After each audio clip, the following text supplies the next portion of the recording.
Whawheta i ki heo tua mawhi ko tau tū uta mo ui ke sāpate hono tolu o e wawhe māua taha o e mahina ko sune. Tau toi wheha aki i he ata pia moi ope, amana ke whakahoko a e tau malanga i he sāpate koeni. Kau whawheta i pe hoku lau maari e neongo kui kai ke tau whakataha i sa ione, kau ku tau whiongo aki i he tāpu aki o e mo ui o ku tau ko whangai. Ai hulu whau a ene o wha, pia ke ilahi a noa pe ene kele si, ke tau kau he lau, pia lau he kau i he aho whakakoloa koeni. O ku wau whaifkau ka le sita ulu ave tui fua, o ku tali lelei ki mautolu. Se tuata ka umango se tuata malolo, kon se tuata ka umaiti ngai whamiri o e siasi. Whai mai e tau whanonga, pia tau wa umai ke sāpateni. O takui Amerikani ko e sāpate o ngahi tā mai, ka ko tala monuat ke ngahi tā mai ko toa pe. O whake mo mao ha sāpate tā mai fia monu ia, pia whai tāpo i kina he o tua. Neongo na tau whakakakato ai mahu inga ngahi tā mai e tolu i sāpate o me, ko hia tauanga ki ai he tau whanua i tonga, ka ko fie kau whakatahat pe, o kui kai ke lahi ha mea ia, ka pau te tau whakamalo ia pe, ke o tuahe ngai ta mai fita, o iau tau kau whatahe tau ngai lotu whare pia moi. Pia moi piso pe, pia moi kabineti, mi he tua pule lulu, whalaite, pia moi toko naki. Ko kaweinga o i konferenisi na tau whakahoko, ko restoration. Restoration pe ko i whakafo ou, ko i whakakeake, whakamo ui, pia na e peisia i he tala noa maari e luke watani ma ai foha mau koloa. Ai ofa ai tamai neongo ai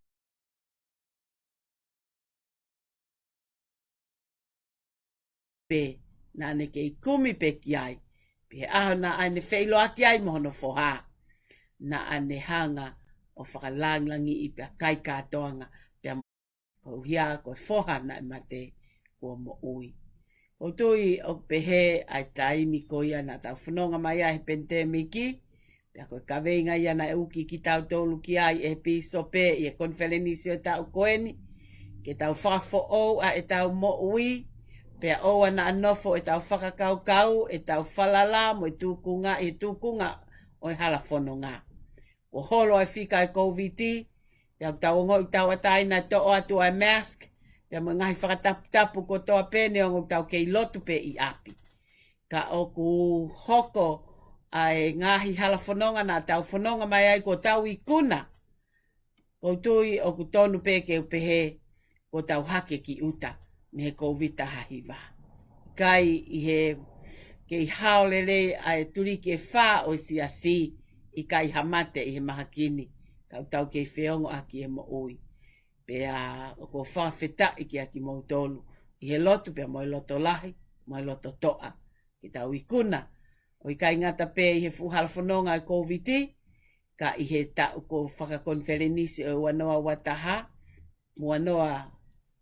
wanoa ke wanoa wataha. Ko e toi pe sāpate taha pea lava atu a tau whakonferenisi ko ia. E tau kamata lewa i siulai ai tau fo o, o e wafe wataha ke wafe wanoa waua. Pea whamalo lahi atu, to e ui pehe konferenisi ke hoko atu i he siasini. Aia koe aluen ki tau e hongo fulma fitu, ta fitu, ai whai whatongia. Pe neongo kui kai ke aha ngāue ia, pe hamea e lava. Ka ko whakawhitai peo ke whie mea ngāue a ki kita e he o tua, ke whakahoko hono whina ngalo, ke ngauhi ai kakai maano pule anga. Koia, ai whamalo lahi atu ki mautolu ko toa pe. Pea tu ke tau kau whataha e malanga a koin, whakahoko atu la waka malakai, pea hoko ai tāpuaki, pea moi keres, pea moi lotu o tau whai, ke lang i ai pe hono hua wha. O ngahi tutuuni o e ngahi mea utoe, whanongonongo, e hiri ai keresi te tok whakahoko atu ia. Ka talamonu atu o whakitau mao ha sāpate fon keresi ia pe monu ia. Pe tau whanongo ai ki wholofola ma whikau ai o tua, whai ko tau whakaivia I e whanonga au tau whai mei taimi ki i tāniti mo e ofalahi atu.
Ko e tui te tau lawai, ai tui mo e whakataki ko e maha fuia. Kau fua kolospe ke au, e nau kalauni ko pau, o iau ai fia fia, ke tau lot.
Tua mau whawhitai ap ke a Fiona. I he koloa pa mo e tā puaki o e tuku e a Fiona lang pa mhono masani. Ka ke whoaki mai ai ofa pa mo e au fuato I tāni ti. Kouhi ke whou mai ai a Sisu Kalaisi. Ke mau mui mui atu ai, o mau tui ai, ke mau wau siam ui, ai pureanga e a Fiona. Tupe mua atua ke hoko ai matai koloa pa mo e tā puaki ko ia. Ke fotu aki, ke whana fotu ai koloa pa me I tāni ti, ke whaka koloa ki e mau mo ui. Ia Sisu Kalaisi ka ko alo, ka ko koe mau whamu ui. Amen.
sapateni, sapate hono tolu o sune waf mawataha.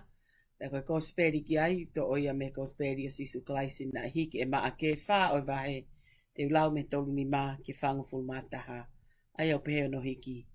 Pea ihe ene fiafi ihe aho ko ia, nani pehe ke te nau tolu. Tau o ke kau vai, pea ko nau tukuange ai kakai, na nau ave ai pe ia ihe waka na ane iai. Pea na iai mo ngahi waka kehe na e folau mo ia. Pea tō mai hafu a hio hio, pea kamata heka ai ngahi pe au ki he waka. Pea kamata ngoto ai waka. Kana ihe tau muri a sisu o ne mohe ki he mea whakamolu. Pea whawhangui au nau pehe ki ai tangata eiki. Oku i kai te ke toka i e tau tu tāmaki. Pea ne a o ne lolomi ai matangi o ne pehe ki e tahi. Longo a o ai momo ingu. Pea tā lolo ai matangi pea hoko hatofu lahi. Pea ne pehe ki te kinau tolu. Koe ha o pehe whawai ho mou loto si i. Koe ha o ku i kai ai ha mou tui. Pea nau mana wahe, koe mana wahe ka koe mana wahe. Pea nau wherere a aki o pehe. Ko hai tu eni. He na moe matangi mo tahi. O whakaongo ki atu.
Tapa moe.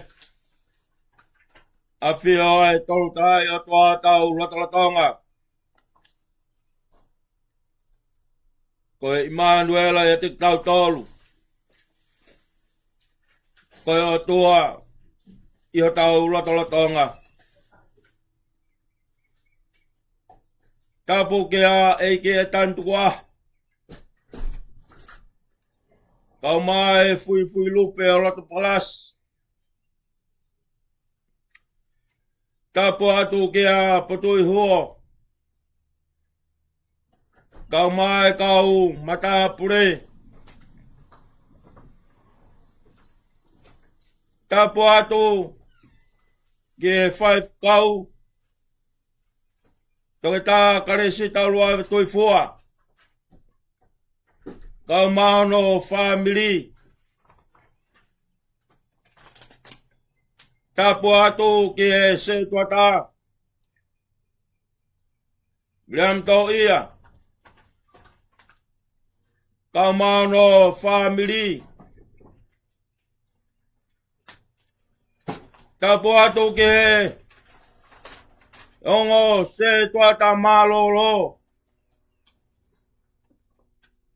Ikwalu ta Afrika maa tui plotu oloaki.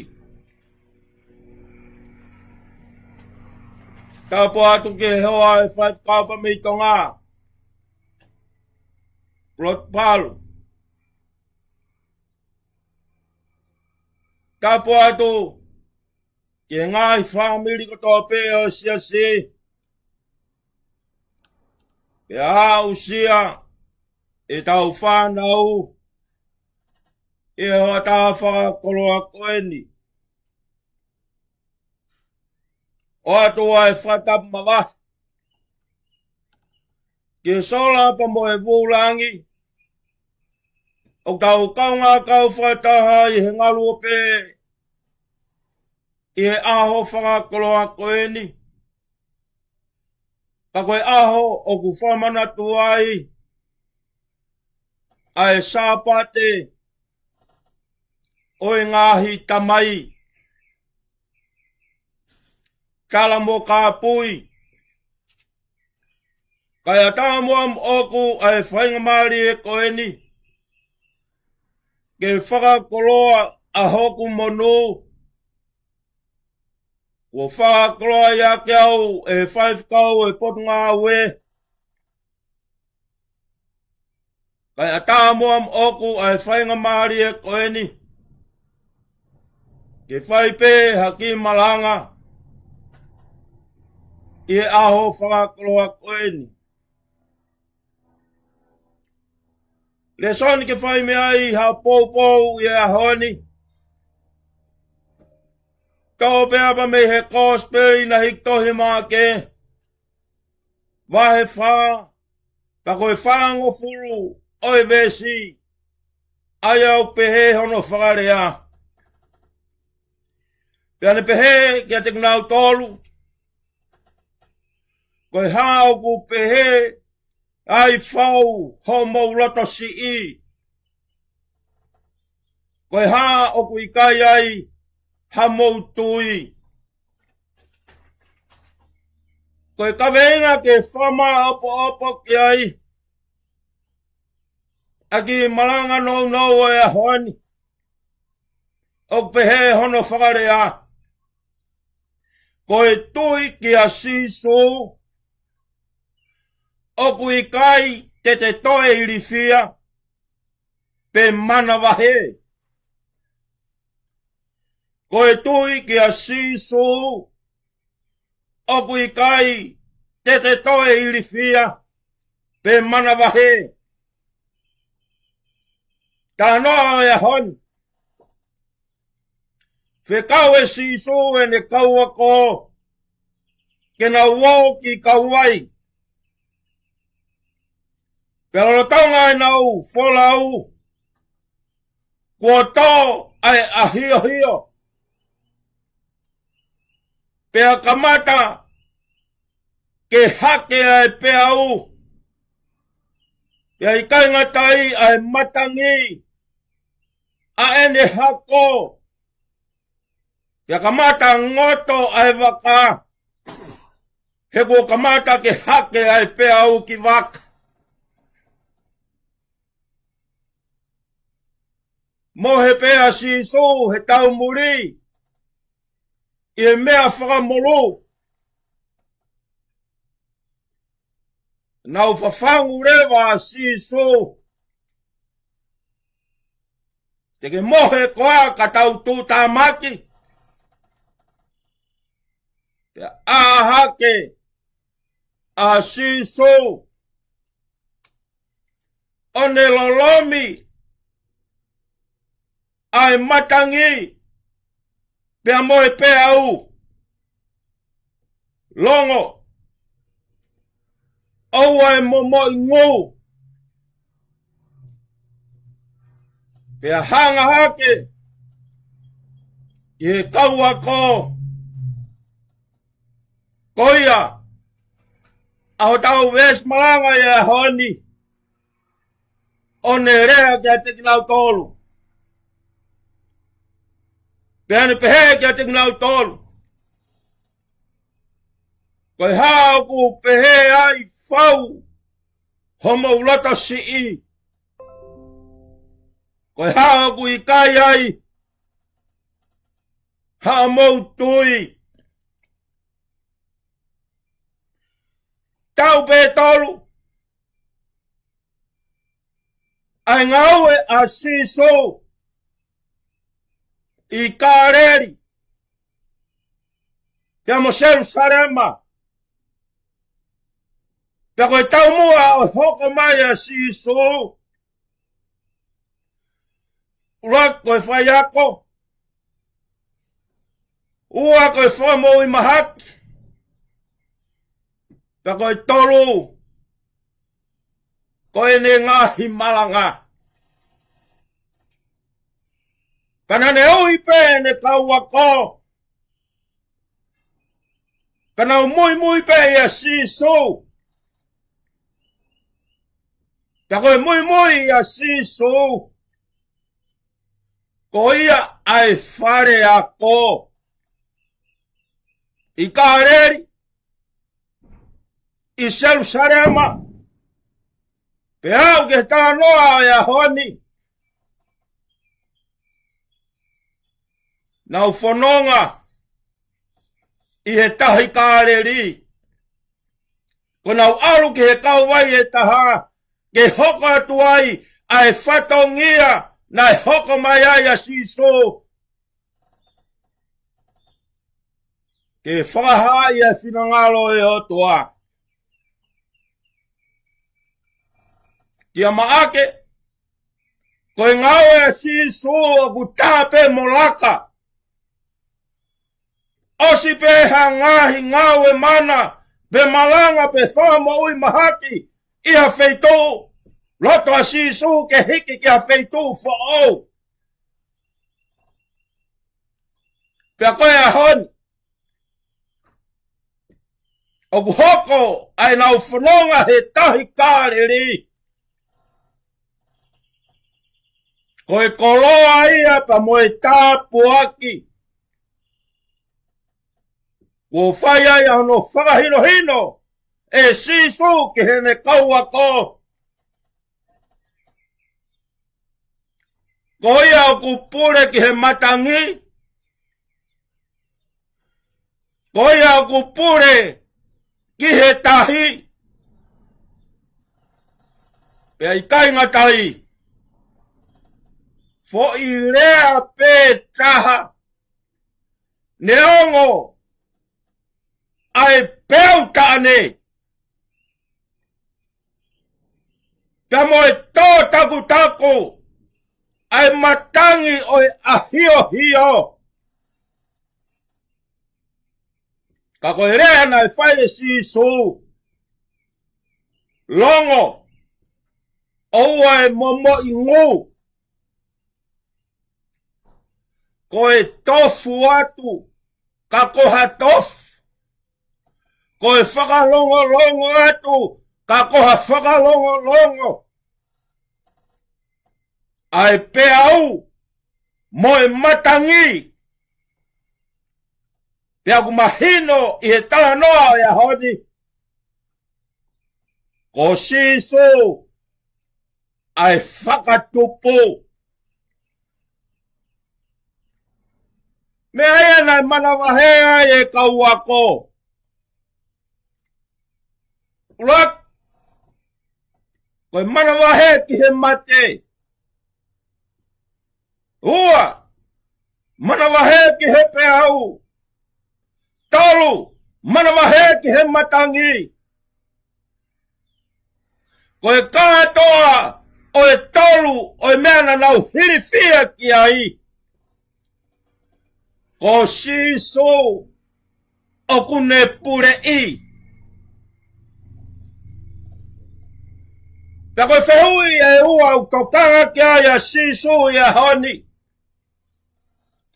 Uraki. Koe hao ku pehe ai fau homo uloto si i. Pea koe tuu koe rea fau. O kune hanga o whakamatalai ai lahi o e nau loto si i. Koe loto si i ka koha loto si i. Koe mana wahe ka koha mana wahe. Pa koe uhinga e nau mana wahe.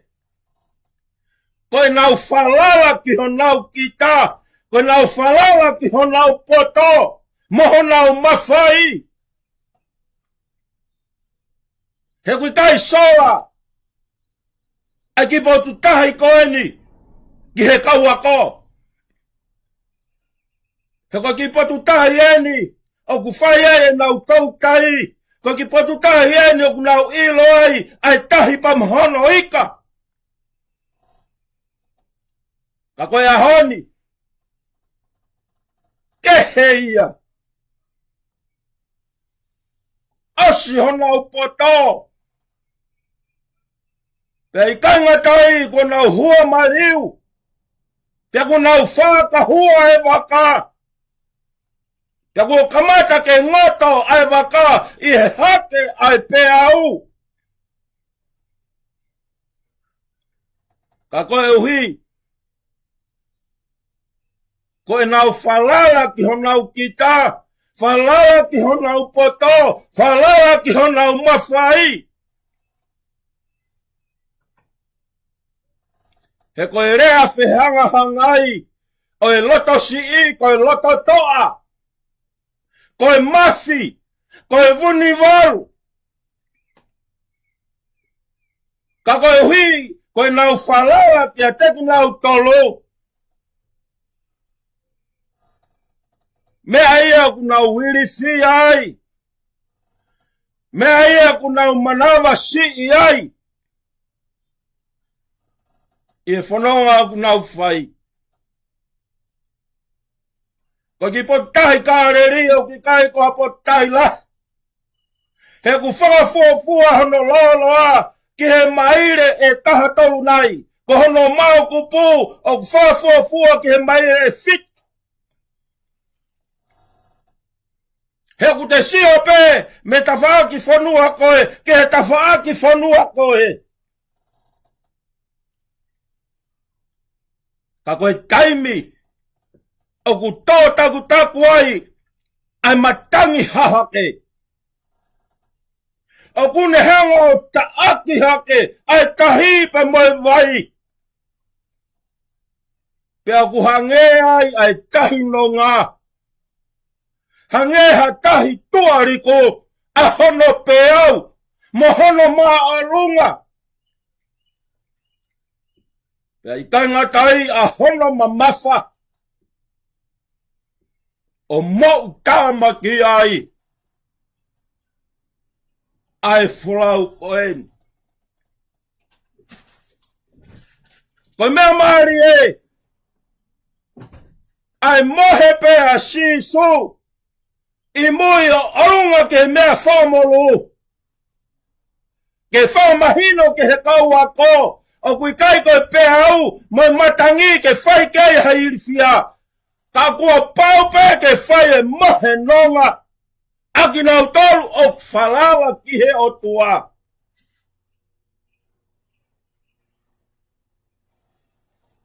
Koe mea ia o tau ke hirifi ai.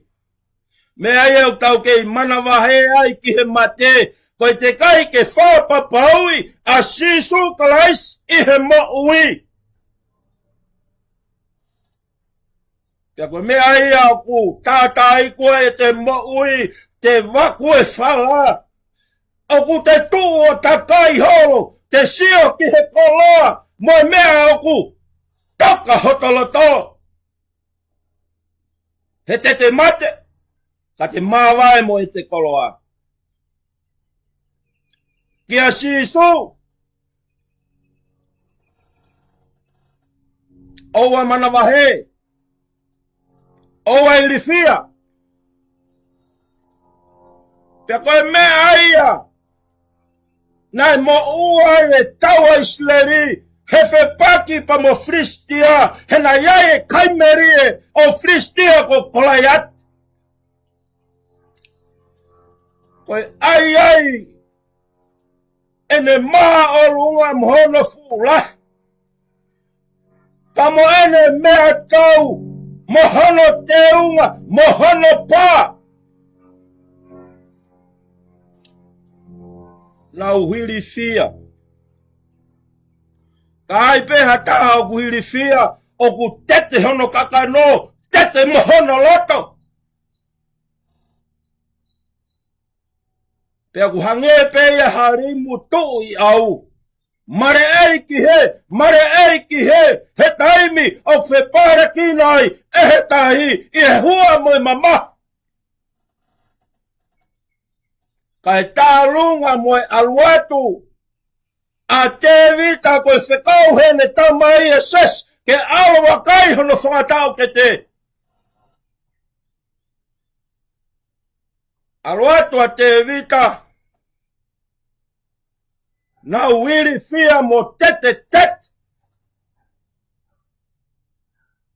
Tange te vita. Ko hai e ware tae kamuna. Ke tu mai ki he matataua si hova. Tuku au ke alu. O whahai e huafa si hova. Kahange saula. Te vita. Owa te ke alu hau ke si. Te ke tau ko he mala he tau. Ko si anona ko pate i tau. Kahange te vita. Saula. Na awa he kamai ke tauhi le whasipi. Pena hawa pea. Mo laio neo kai ase whasipi. Pena ku turi mui ki ai. O whaao asipi. Me he ngutu ai pea mo laio ne. Pena e kai ko au ia. Kako si hova. Koia hani. Ko si hova. Tene ami ke te au e to ana. Ke uhiki. Hana sino. Ke he manu puna e ata. Mo e manu tatalo e whanua. Pea koe tala noa e a honi. Whiriwhiri hake te vita fwoi makata e nima. O ne takai, o tukuange atu ai fwoi maka. Sio ke he Maria e a honi. Ko te vita peo kune tukuange atu e fwoi makata, ko si hawa, o kune tataki ai fwoi maka. Ki he lae, moi vai anga e tangata. He ko si hawa na ne ngahi koe, ko si hawa na ne ngahi au, pe ko si hawa une ilo, ai mate anga e tangata.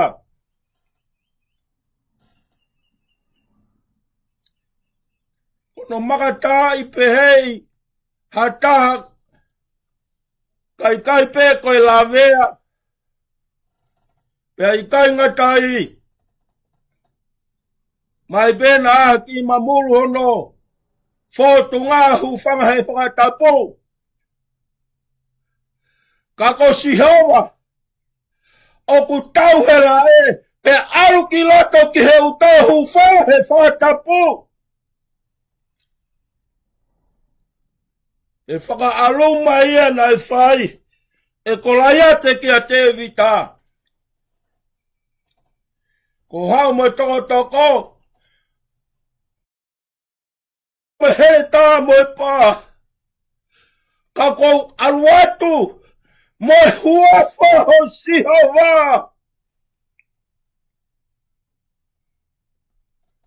Me aia na iliwhia e taua i sileri. Ko i kai ke nau whalala. I kai ke nau tui ki a si hawa. koe ka kai whiri. Pena nau whaua mai, he ngai whaingata kai whahawhia sawa. Taki mai pa mei isi pite. Pou ao. Nane pou mama. Nane whamawa ewa e kai kula kula. Kana whanoa he moa moa. Nanau kaimana i he mamana pa me lang. Nanau kai kiki pa mai he kueiri. Pei kai ngatai. Taki peki nau topa me ispite. Ave ke he whanua e talao wha. Whanua o e whanu i he huakau pa mai honi. Koe whehu i.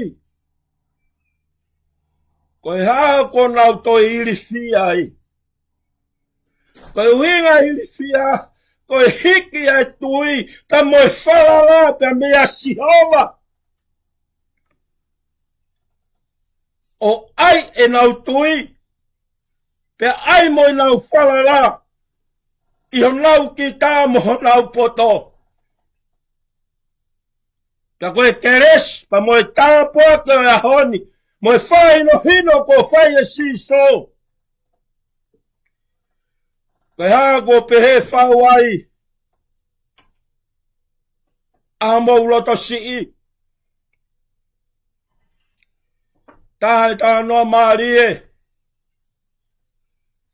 Ie whikau e sihova. A e palahame ke tau peho no whoha e ta. Aro whai aka hawhi lau lau ke te au.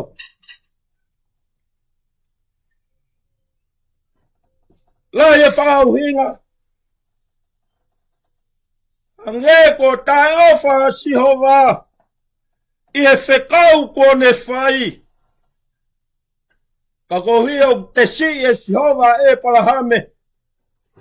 Peo ku tui mo whalawa ki hono whoha. Peo ku tui ki a sihova. Koe ahoni. Whakaea e palahame. O kui kai koe ku koa aku a isake. Koe ku koa a sihova. Ka ko sihova.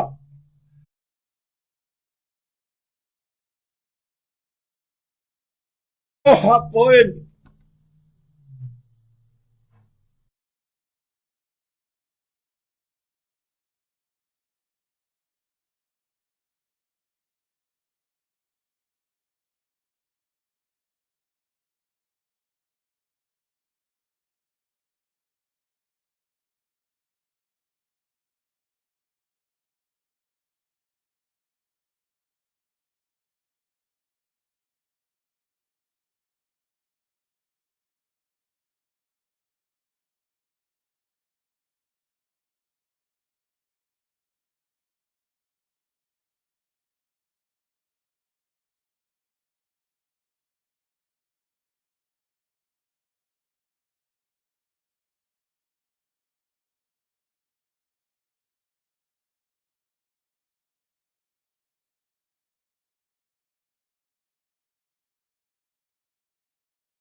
Oku pehe whawai.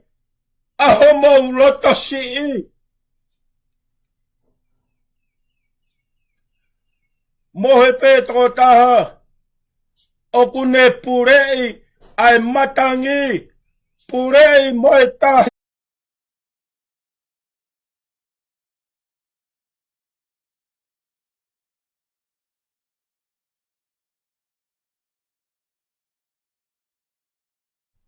Whaka ae pui. Ewe ewa e pipiki. Whaka mo ui e mate. Moe ngahi malanga.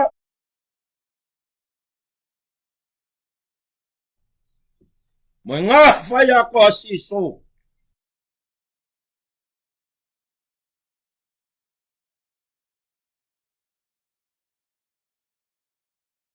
koe na e longo e matangi, koe na o whawhe huien. Nā moe matangi moe pe au, na o whakaongo ki a te ia. Ko hainai e sianan.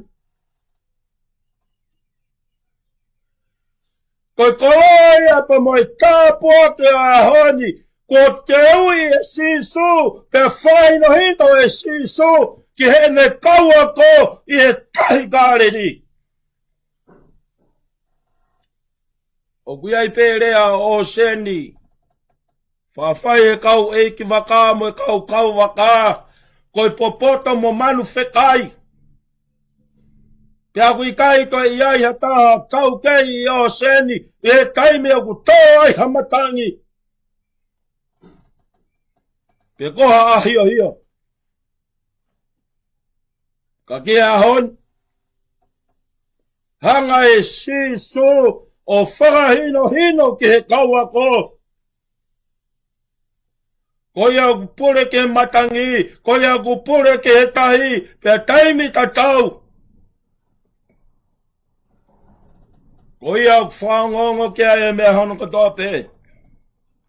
Koe whehui hono ua, koe ha o kui kai ai, ha mou tui.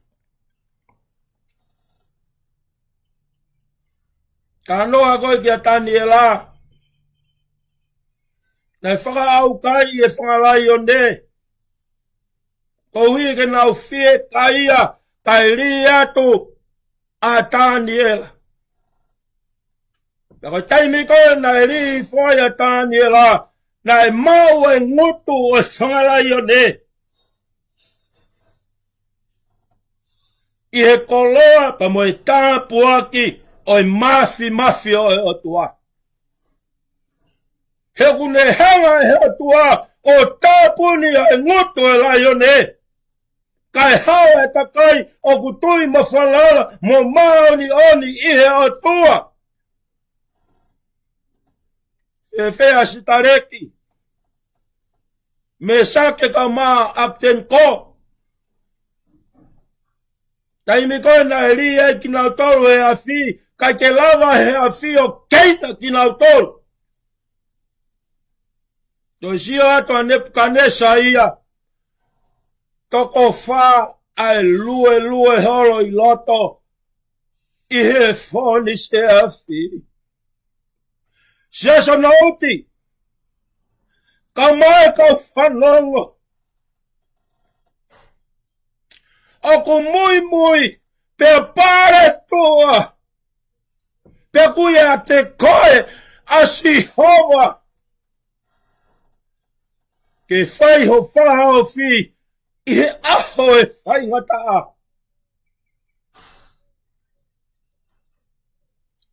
Oku i kai lau whanoa e tau whai he loto. Oku aonga, pe mahu inga, pe kone mahu inga. Oku tūta whaaki a Sihova, ko hoto leu ma whana. Kene hanga a osi ki tau tolu. Aho te tau whetauraki ai. Pea moha whaingata. Koe ha, oku i kai ai, ha mau tui. Koe rea tui oku, ngāwe a ki peia he whehui mai tari. Koe ha e tui, pea koe tui e whamatala. Koe whamaoni e hokuloto. Oku maoni e whamatala e tohi tapu. Whekau aki pa moe otua. Yang mau inga rewa, ke tau lau e tohi tapu, pe tau moui aki. Lau e tohi tapu, pe a lotu maupe, pe a ke tupu, pe a ke tupu. Ka koe whae no hino ia, koe whae e siso. Kuiai pe tau rea koe nofo i api mori kai fuhala. He ko hui ko api mori, Koia o ku whai e whai whatongia ki he tui tonga.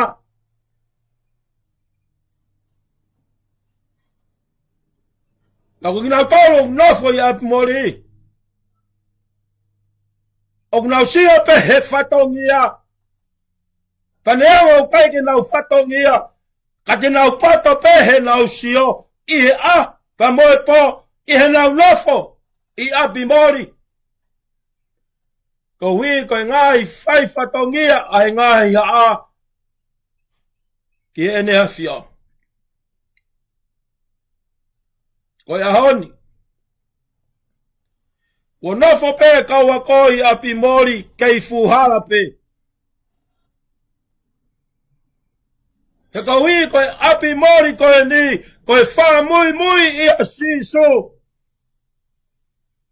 Sio he mana. Sio he whai wha moi mahaki. Whanongo he maranga.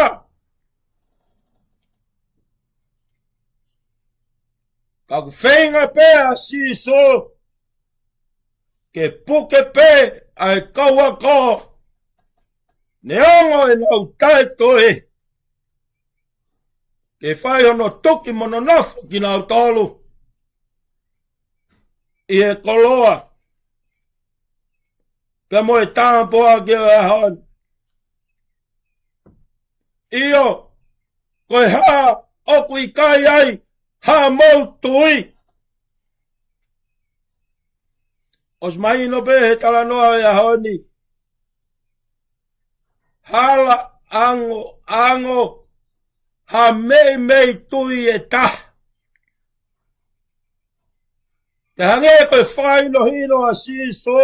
Ka pau e hange ho mau tui. Ha te ngai musita. Koe sisi tahaia. I he mohuku kai katoa pe. Koe te ngai musita. Pea ku whanga fuafua. Ai te ngai musita. Hu whanga vai topu. Hofi. I te ngai kaloti. Ki mea vare. Kai a honi. Hala au pito. Ha mei tui heta. Ka koe whaino hino a siso. Ka pau e pehe ho mau tui. Te maulanga pe o taofi matangi. Taofi e tahi. Koe whanonga o tau whai mei taimi ki i tāni ki. Tau whanonga ki he tui. Tae tānoa maari e. Ai ongo tau te hina. 5 kau. A Samuela Wesley ka maasonu Wesley. Iena whanonga i e wahau Amerikani ka maa Britania. Moe ngai whalau takai holo. Takai taha i na ngai whalau e ta. Loro tonga ai whalau. Kua toho e matang. Yakamata ke hake pea u ke waka. Pea moe. Taha maya e matangi. Pea na tete. Mo mana wahe. Na ware. Kua ngoto ai waka pea na mate ai. Te kai ke na fufaba paui. Ke tare a klais ki hena maui. Lotonga e na ilifia. Whanonga atu. Ke tawha ke taha e waka. O ku whai ai hiwa. Pea moe pas. Pa pehe o na loto. Whainga ka kai fe en. Kaimi o e whainga taa. Kaimi o e ofi ki he mate. Fie nau tolu ka nau pas. Whai ato e whanonga pa nau tau whanoa. Peo ato e ngā tau te hina o whehui. Ki he pure whalau. O e ki kloplotu koen ka kau molavia. Ka koe wheu e nana whai, mea ni na kai ke mou wiri fia, I kai ke mou mana wahe. Kalange pule fulau. Ka pau na ngoto e waka. Ko pau po ki mau tolu a he wani. Ko e keresia. Ka moe tāpu aki. O e mahuinga o e tui pa moe whalala ki a siso. Ko e ai o taria kalaiski he mo ui. Ka koe tari koe a kalaiski he mo ui. Te tau mohe pe o hange koe mohe a siso. Koe nonga. Ka koha nonga. Tuku pepe au. Ka moe matangi ke whaikeriha. He koe pure eni. Koe ti he taumuri. Pe hange koe whaino ino. Ai pure fulau o tau molavia. Ka pau pe. Nei whakau tūtu e matangi. Ka moe hake e pe au o ngoto he waka. Ko mau osi whababaui. Ko langi aho mau api. Says on out.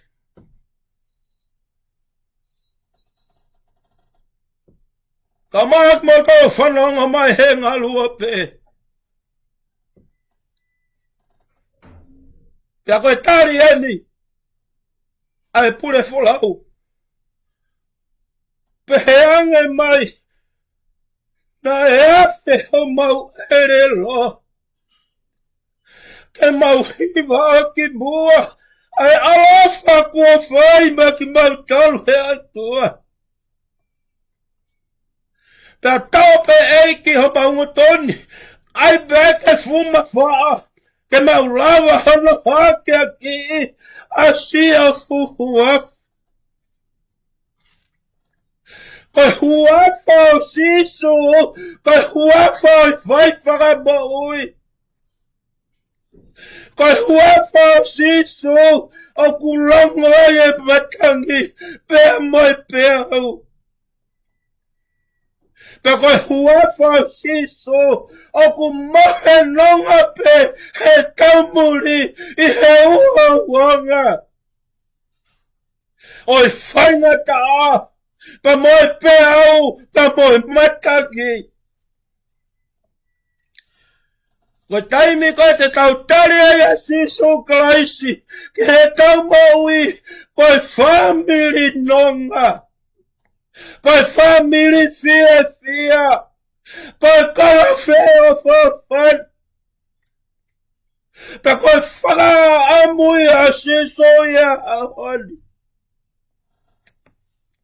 Ke hunuki. Ai ke resi pa moe tāpuak. Ai hoko mai ai otua. Ia siso klaisi.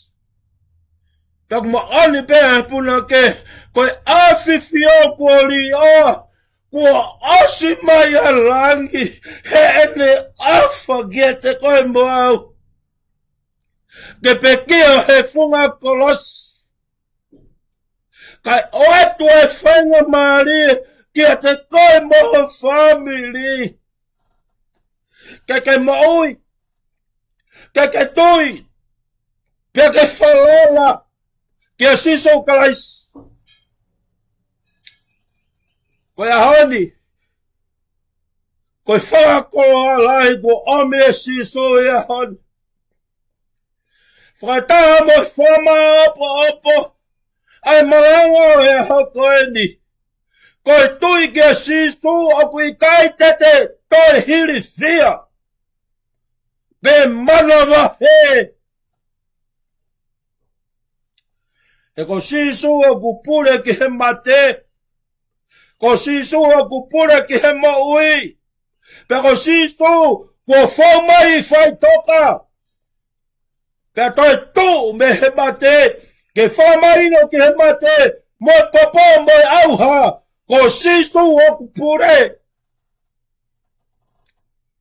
Pea moni lewa ai tolu fito mate ko whaaho uhu ko whaao bēsiso.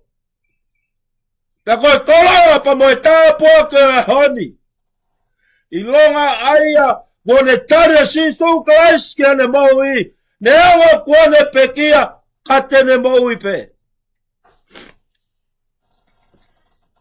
Pea koe ako nakia o ia honi. Whainohino i siso.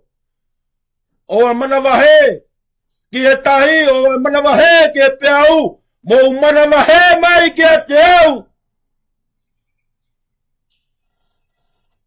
Au, naku ngahi e tahi, ngahi matangi. Pea i kainga tahi, koawa ko pure, ke mea katau pe universi, pure ki langi, pure ki mamani. Pea neanga pe koa taha toa fe.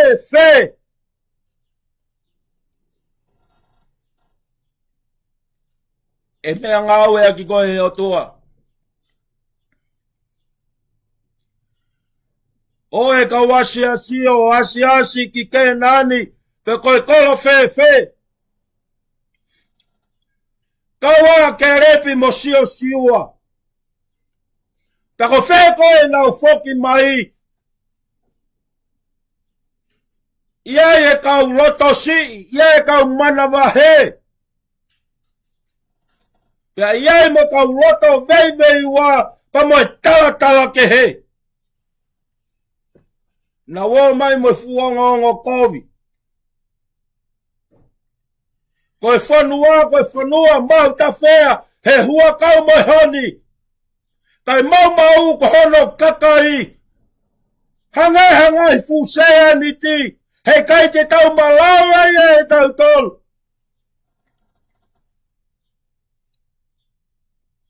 Kalange siwa mo ke repi. Ka pau ka finangaro e o tua ke ome e whanua koe matau tolu. E hanga e o tua. O tuku mai e whanua ki ho tau nima. Sio ke he mau inga o e tui. Sio ke mau inga o e whalala o tua. He o ku mohu whaunga. Pea mohu tāpua ki a e o tua. E kui ai pēa e whau e President Malolo. O kui kai aha waka e te aonga. O ka saubulua ki e wholafola. He ko si hawa e tokoni. Ko si hawa e saupulu. Pea ko si hawa. O ku whau mai e whaunga. Kehe ki Isileeli. Ke whaha iai. A hono langi mo ene ikuna. Talu ono taki mai a Isileeli me isipite ke whanua tala o wha. Koe foi mea koe Isileeli nai whai. Foi tepi ata pe. I kai na uongo sia iha mea. Ko si honga nai tau. Ko si honga nai whakamalo. Ko si honga nai pou mama. Pea ko si honga nai ne whawhanga. Ko si honga nai ave ki nau tolu ke whanua e dala o wha. Ko i whawhe sa sona oti. Tau tui mua ke siso. Tau tari a siso. Ke aua te tau toi iri fia. Aua tau mana mahe ki he mate. Paka hoko mai e mate e hahoni. Ko ki nau tolu. Ko tari a siso kalaisi. E hangepe e koi whahinga nonga. Nai i aia siso he taumuri. Te ke whaka tonu pe e koe a koe. Pe i kainga tai, i kai toi whakahela pōki ho mata, ho whanga he whaitapo. E kai ui, e pōki e si hawa. E pōki he kawa angelo, pe whaitanu tonu. Ai halo e tau mā oni. Tung mua ke tau tari mua sisu kalais. Kai hoko ho tau ngahi loto. Hoko ho tau family. Hoko ho tau siasi. Mo tau whanua. Ke taki mua pia wakai. A sisu kalais. Ko hili fia mo mana wahe ko mea e te volo. Ka koe mahafu ia e te volo. O ne whengai ki tau tolu. Ke aua te tau inasi he tau mua.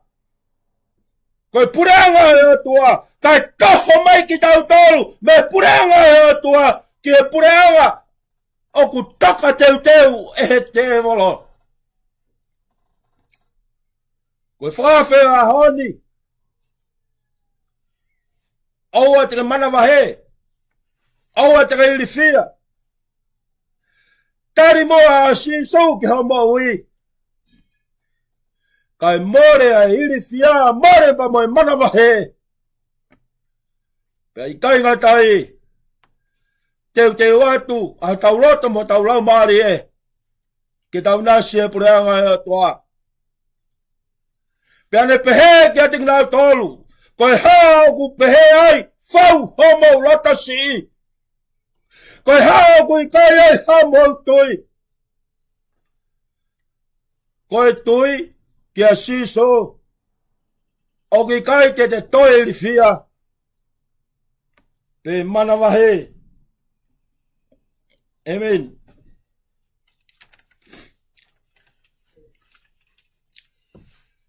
Ki tau faus. Pea.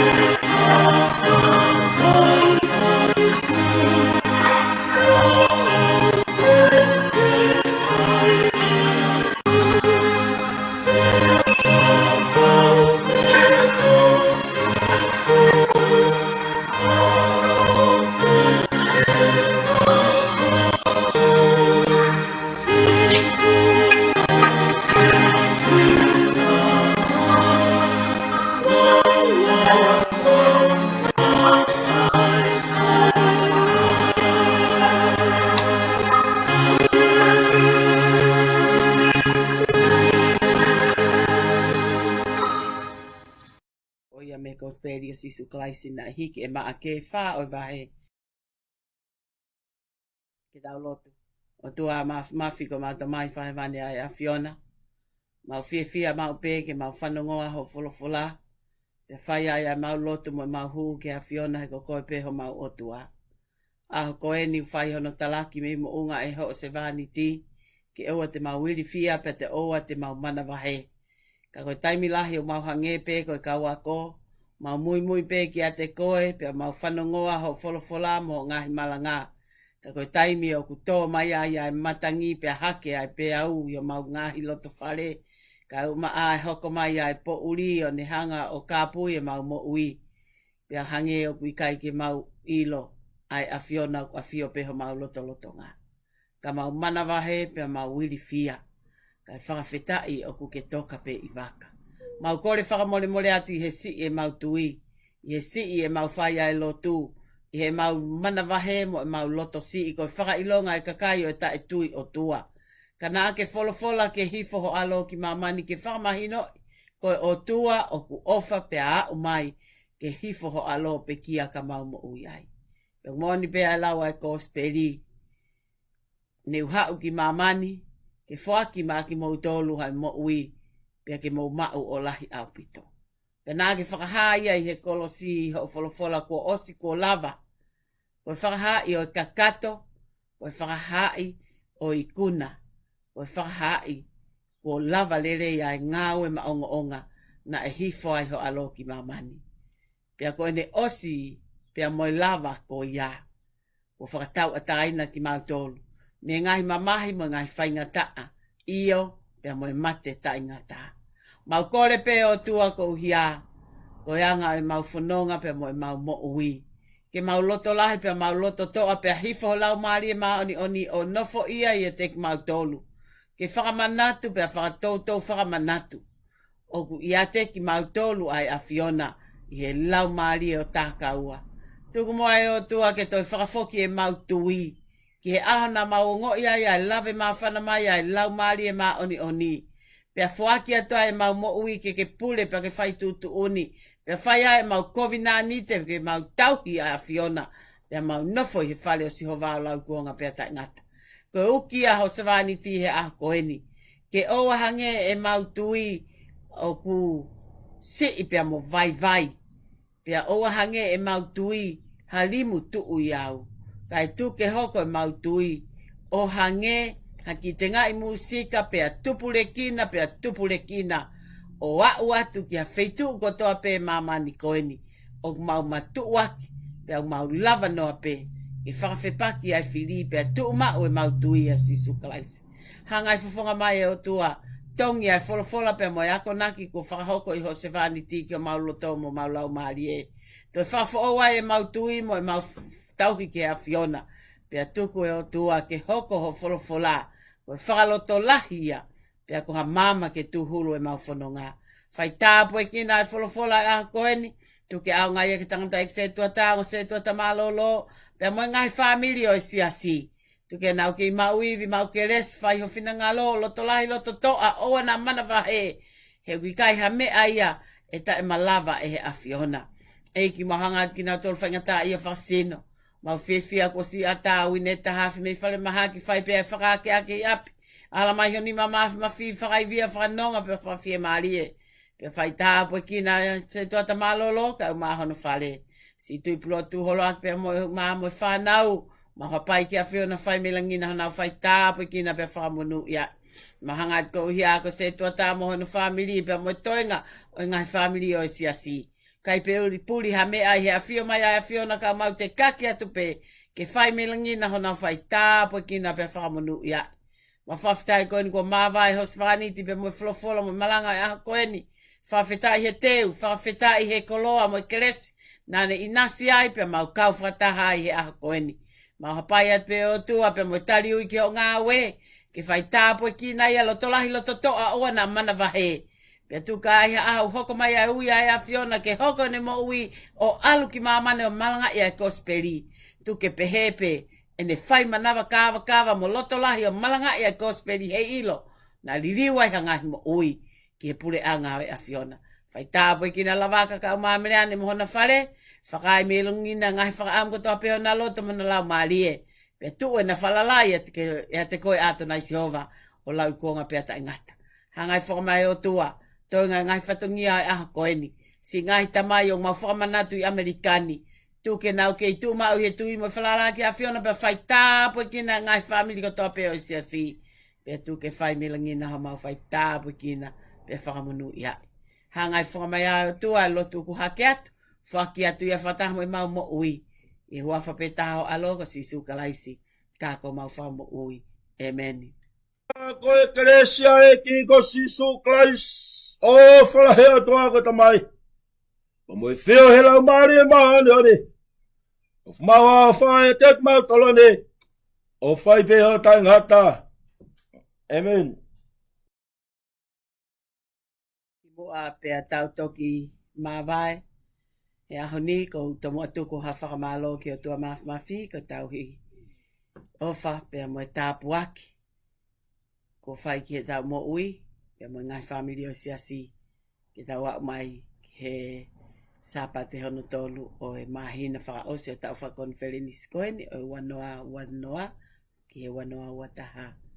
Te mo atu ko hawhamalo ki he o tuaka ni tai o ane o wha i kai a tau tolu ia ai a koeni.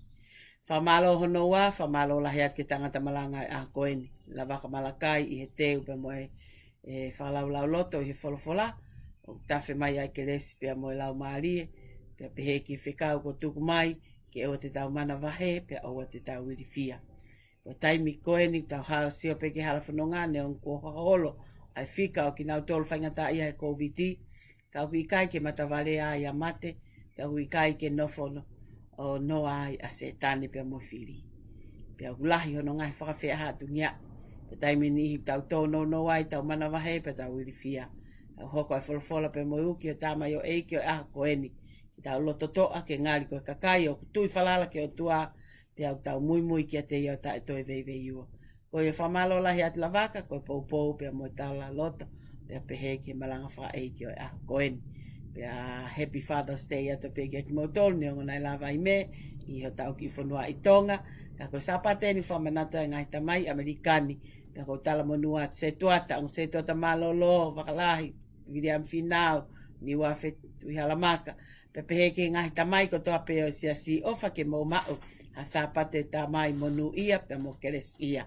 Ko ia pot ngau e whawhine Palestini o au ke ngai waifi ko toa pe. Ko tui pe te mo whaiha fo i kuki lelei ke ngai huse pāniti. Pe whaiho mo lelei tahai ki aho ko e ni. Pe mo whakamalo ia mo honga ia. Ai ofa o tua ko whai mai si ngai tamai ko pouturiki. O e siasi.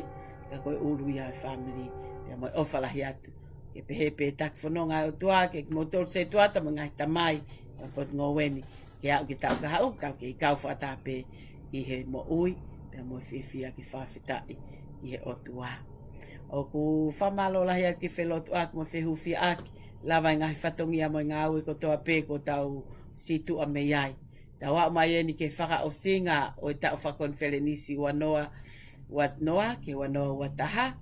Lawa atu mo i konwhelenisi whakatau mo i piso pe mo i kapneti ai nai kamanta i he tuapule lulu whalai te pia mo i tokonaki. Whawhitai. Na e ui a e whehikitaki o finangalo pe ai o tua whafo mai kapneti pia pehe ki ho mo loto lerei. E toi hokat pe ai kaunanga koeni. I whai whatongia i he potungo e no ti whataha pe kau pālangi pia mo i kau tonga. Pia kou whamalo lahi atu. Ai ke itali, ai kau nanga koeni, ko sivani tai aonga pe. Ki tau kau ngā ue whakataha i halafononga o e ta uanoa uataha. Pia ki he uanoa. Pia mo i whakamo monu ia, pia mo i whakatawange. Ki tau wikuna ai tau koeni o au ki whakaosinga mahinani. Pia tau toi hoko atu ki he mahina fo ou. Tau kamata pia mo eki, pia tau ilo o kusai. Ne ai ki whakatongia ai whamiri na whakahoko i Texas ko i maoni on ki taha ngai tamai o e ki i kolo o ku te lele mai moia pe ane ulele atu ai whafafunga i e whamiri ki o kāinga me he funga vai lahi ki Texas i he awhalai te pe nai whai ai me whakai ki he tōnaki pe au toi whoki pongpongia mai pe pongpong sapateni ko hia ki whakahoko atu ai whatongia a honi. Ko ia whamalo lahi atu ko i lotu mo i hufia mo ngai tokoni mo i poupou ko toa pe. Sino mea, ke tau ke i loto lahi pe tau loto toa. Tui whalala ke o tua. Taki pehe o tua e tau whanonga. Whaosinga mahina koen, sapat ka au, te umalanga atu pe o whakakato e tau konwhelenisi ko ia. Pe tau hoko atu ke tau whoou. Te eke pe mahino e tau whoki ki he lotu. Whafufua ko i langa pe mo i whakalelei o i peti o. Mahalo e toki osi ki a kosi. Aia, most likely ko sepitema hangi pe ko ia ko mau ka tau foki ki apisiasi. Ka ko whaampe ko vaveni, whahoka te se tuata, whahatau ki whakataha, ko ia ko ngai whatongia pe mo e whaosinga tau koen pe kai ngatai, e tau tala noa ki ha aho e tau misnali ki tau ni, pe mo hono whaunga i he whakahoko e whatongia ko ia. Tala monoa ki se katoanga, se tuata vili am to ia mo whamiri, pe he ki he tokon se tuata, pe mo i poupou whai, pe he foki ki he ong se tuata malolo, kalasi aho ali tani, ki pehe kalasi aho pe tani, pe mo i kalasi aho kirikali. Whawhetai ko holo whika ko viti, ko tau mau e tau ataina, ko to o a restriction ko ia ke tau tui a mask, hono i kai tau mana valele he ngahi a koeni. Ko to o atu a mask, pe au tau lava ino wheha aki mo tau ngahi whamiri. Pe lava mo ngai whatongia, ko tui ko mo tolu, ko kamata leke whoki ki ngau, pe mo ngai whatongia keke. Sino mea tau whamalo. O hiana e hoko mai e futau whakoia mo e fupeau. Ka whakafa e COVID tau ko sio amai ki tauni. Nai ke i hao pe ai funga waka o nou ti. O ki kai ko hatau ngau e mo hatau poto. O e ofa ta pe ai o tua. Tau whawheta i pe ki a Sihova. He ko ia pe nā nehanga. O whai mai ai taki e tau whanonga. O ko si ofa atu ki mo ngai fofonga ko toa pe. Pea mo i tala monu. Kia ki nau tolu kotoa pēna e hoko nau ngahi birthday i he mahina koe ni. Coach ni wawhena e hoko na birthday i he mahina ni. Pehe ki a te au, pea pehe ki a sileo, pea pehe ki he... Ki nau tolu kotoa pēna e celebrate i he mahina ko sune. O kou sio ange, ko ki nau tolu na e whanau i koe i sune. Koe kakai monu ia. O ku hoko pēa ka venga e aho koe ni. Ka kune tala mai, koe kakai koe au whaere i koe i he mahina ko sune. Kakai loto lahi, mafu lahi, iwi lahi. Kakai ta e te teki, kakai o kukai ke na wili fia pe mana wahe o hange koe kosperi o e aho koe ni. Koe whahua pe, kau happy birthday, ka mo tolu celebrate o mo birthday i he mahinani. Pea koe ngahi lele mo ngahi tāpua ki whamalo lahi atu whanau, ko osi ai ako, ko tui ko osi ko toa ai tutuku. Ko sapate koe te tau hoko mai ki ai, te tau celebrate ai ai graduation Sunday. Finau tu holoaki, na whaosi ako me high schoolu. Cheito ia, whaka osi pea me he high schoolu, pea oku... Pea mo ki nau tolu ko ia, na whaka osi ako. Ka ko kore ki a Jay, pea mo... Finau, whai mai ha mo talaloto i he tauhi ai o tua, pea mo tak whanonga mo i kunai, ai halanga whanonga o he whakaose ako e tau koen, pea tau whakahoko atu ia, pea mo e malanga o sapate kahau, kako sapate ia tukuangi, whakaose tau konferenisi, pea tau whakamalo ia ai whana wako, ko nau i kuna i he wafe maua taha.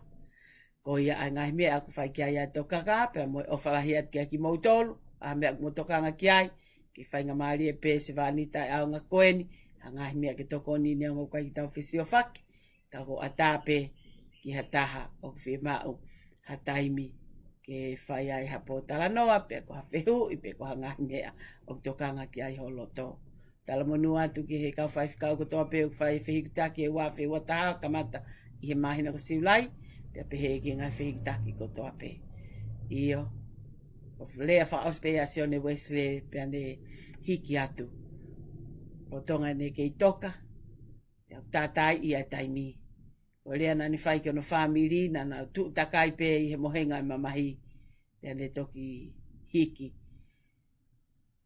Ko mea tepu, ki a teki mautolu, ai otua. Ko otua ko tamai o kofa. Ko otua ko e alo, na hifo pekia ko lami, hu e tau ngahi ang hala. Ko otua ko e lau maare maoni oni. O ko afio i ho tau tempare, i ho tau loto, i tau ilo, o tau whaau maupe, pia moi otua. O wai mana wahe, o wai iri fia. Ai ke lahi ho tui. Ko hiaka tau whai kuna, ai tau whakonwhele niskoini. O whalahi atu, malo.